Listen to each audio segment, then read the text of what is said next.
नमस्कार दोस्तों, स्वागत है मेरे यूट्यूब चैनल कुमार हिंदी कहानियाँ में। आज हम सुनेंगे कहानी मौलवी की बेटी और सिरफिरा आशिक। दोस्तों, यह कहानी अंत तक जरूर सुनिएगा, तभी इस कहानी का आनंद ले पाएंगे। शबाना बचपन से ही बहुत सुलझी हुई और सलीकेमंद लड़की थी। वह मौलवी साहब की इकलौती बेटी थी। जब वह जवान हुई तो उसकी खूबसूरती के चर्चे पूरे गांव में होने लगे। एक रईस घराने का बेटा उस पर अपना दिल हार बैठा।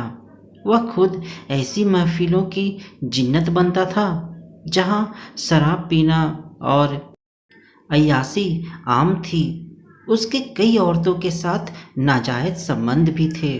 जब उससे उसके दोस्त ने पूछा कि तुम तो एक रंगीन और आशिक मिजाज आदमी हो, फिर तुम्हें मौलवी की बेटी ही क्यों पसंद आई? उसने जवाब दिया कि ये सब चीज़ें तो मैं अपना दिल बहलाने के लिए करता हूँ, मगर उनको मैं अपने घर की जिन्नत तो नहीं बना सकता। तब उसके दोस्त ने कहा कि अगर तुम उसे अपनाते हो तो तुम्हें यह सब छोड़ना पड़ेगा। यह सुनकर रईस के बेटे को गुस्सा आ गया। उसने अपने दोस्त को कहा कि मेरे मामलात में तुम्हें बोलने की ज़रूरत नहीं है, मैं वही करूँगा जो मेरा दिल करेगा। रईस का दोस्त उसी के खर्चे पर पल बढ़ रहा था। उसने दिल में सोचा कि यह तो अकल का अंधा है। अगर मैं इसे नाराज कर बैठा तो मेरा खर्चा पानी ही बंद हो जाएगा। उसने रईस के बेटे से कहा, यार मैं तो मजाक कर रहा था, तुम बिल्कुल ठीक बात कर रहे हो। रईस के बेटे ने अपनी माँ को मौलवी के घर भेजा ताकि वह जाकर उसके रिश्ते की बात कर सके। तब मौलवी साहब ने कहा कि मुझे सोचने का थोड़ा वक्त दीजिए, मैं अपनी बेटी से एक बार उसकी मर्जी पूछ लूँ। मौलवी साहब अपनी बेटी के पास आए और कहा कि गांव के रईस की बीवी तुम्हारे लिए अपने बेटे का रिश्ता लेकर आई थी, तुम्हारी क्या मर्जी है? तब शबाना ने कहा कि अब्बा जान, वह एक अय्याश और बद किरदार इंसान है। आप अगर मेरी मर्जी पूछना चाहते हैं तो मैं ऐसे इंसान की बीवी नहीं बन सकती, मुझे ये रिश्ता मंजूर नहीं है। मौलवी साहब ने कहा कि बेटी, तुमने मेरे दिल की बात कह डाली, मुझे भी वह इंसान पसंद नहीं है। मैं तो बस यह देखना चाह रहा था कि तुम क्या फैसला करती हो। कुछ दिनों बाद रईस के बेटे ने अपनी माँ को दोबारा मौलवी साहब के घर भेजा। मौलवी साहब ने साफ इनकार कर दिया। उसकी माँ वापस घर लौट आई और अपने बेटे को सब बात बता दिया। रईस का बेटा गुस्से से पागल हो गया। उसने अपनी माँ से कहा कि इस लड़की ने मुझे ठुकराकर बहुत बड़ी गलती की है, मैं उसको पूरे जमाने में जलील और रुस्वा कर दूंगा। तब उसकी माँ ने उसको बहुत समझाया कि बेटा, अगर आज तुम एक सुलझे हुए इंसान होते तो वह लड़की तुझे किसी भी सूरत में इनकार ना करती। हमारे पास काफ़ी दौलत है, अच्छा मकान भी है, लेकिन एक औरत के लिए दौलत और अच्छा घर से बढ़कर उसका हम सफ़र इज्जतदार होना चाहिए। रईस के बेटे को अपनी माँ पर भी बहुत गुस्सा आया। वह सच्चाई सुनने का आदी नहीं था। एक दिन शबाना गली से गुजर रही थी कि अचानक से वह उसके सामने आ गया और कहा कि अब जिल्लत उठाने के लिए तैयार हो जाओ, मैं तुझे बदनाम करने में कोई कसर नहीं छोड़ूंगा। तब शबाना ने कहा कि इज्जत और जिल्लत खुदा के हाथ में है।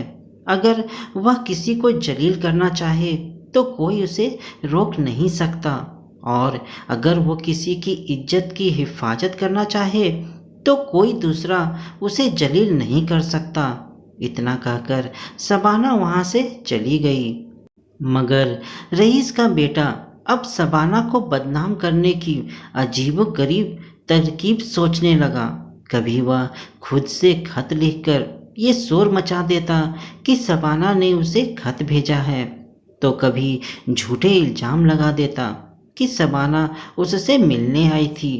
एक दिन मौलवी साहब अपने चाचा जाद भाई की बेटी की शादी में गए।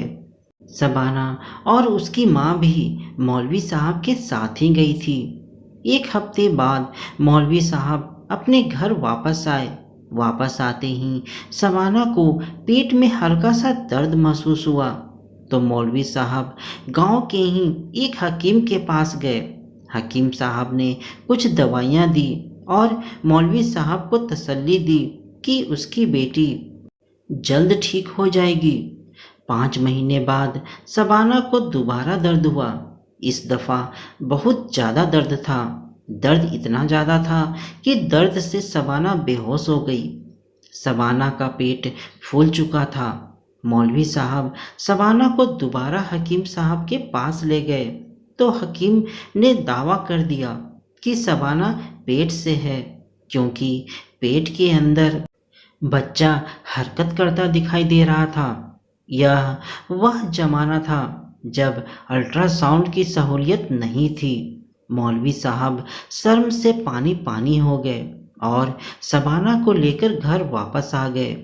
रईस का बेटा हकीम के पास गया और हकीम साहब से पता किया कि मौलवी साहब की बेटी को क्या तकलीफ़ है। हकीम ने रईस के बेटे को सब कुछ बता दिया। रईस के बेटे को खुशी की कोई इंतहा ना रही। वह तो इसी मौके की तलाश में था कि किस तरह शबाना को बदनाम किया जा सके। उसके दिमाग में एक शैतानी तरकीब आई। उसने एक आदमी को पैसे दिए और कहा कि वह पूरे गांव में शोर मचा दे कि मौलवी साहब की बेटी बगैर निकाह के ही एक बच्चे की मां बनने वाली है। जब लोगों ने यह बात सुनी तो सारे लोग मौलवी साहब के घर पहुंचे और उनसे हकीकत जानना चाहा, मगर मौलवी साहब का झुका हुआ सर देखकर समझ गए। उन्होंने न सिर्फ मौलवी साहब को मस्जिद की इमामत से हटा दिया, बल्कि यह भी कहा कि वे लोग 2 दिन के अंदर यह गांव छोड़कर चले जाएं, क्योंकि हमारे गांव में ऐसे बेहया लोगों के लिए कोई जगह नहीं है। शबाना अपनी माँ के सामने कस्में खाई कि माँ, मुझे किसी गैर मर्द ने हाथ तक नहीं लगाया।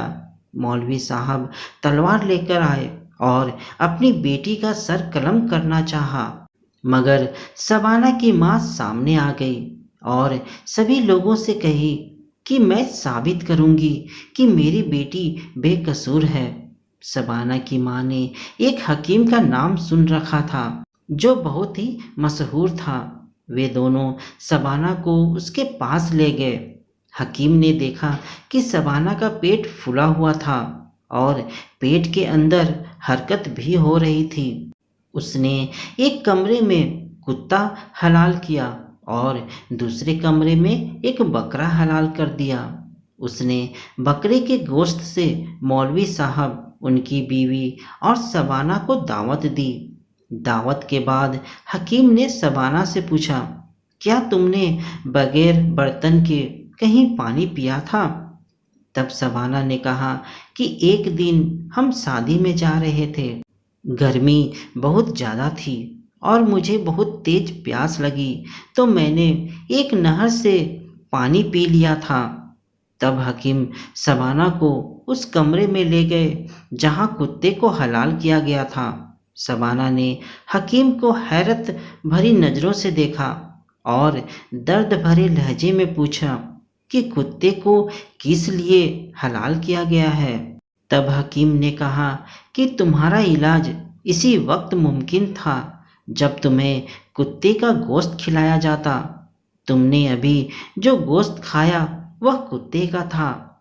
शबाना ने जैसे ही यह बात सुनी, उसका जी मिचलाने लगा और उसे बहुत तेज उल्टी आई। उसके पेट से पहले तो ढेर सारा पानी निकला, उसके बाद एक बड़ा सा मेढक निकला। मौलवी साहब ने हकीम से पूछा कि ये सब क्या है।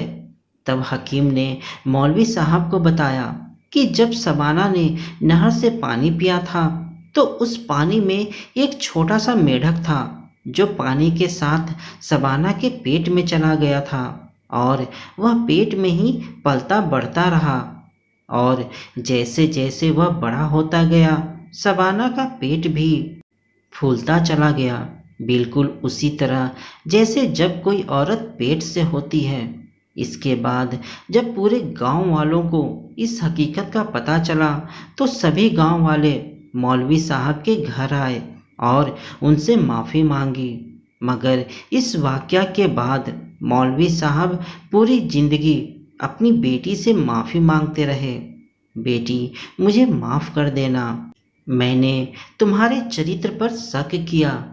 तो दोस्तों, हमें किसी पर यूं ही जल्दबाजी में उसके चरित्र पर उंगली नहीं उठानी चाहिए, पहले अच्छे से तहकीकात कर लेनी चाहिए। आपकी एक गलत उंगली किसी का जीवन बर्बाद कर सकती है। तो दोस्तों, आपको यह कहानी कैसी लगी मुझे कमेंट में ज़रूर बताइएगा। साथ ही मेरे चैनल में नए हैं तो मेरे चैनल को लाइक, शेयर और सब्सक्राइब जरूर कीजिएगा। और हाँ, बेल आइकन प्रेस करना मत भूलना। धन्यवाद।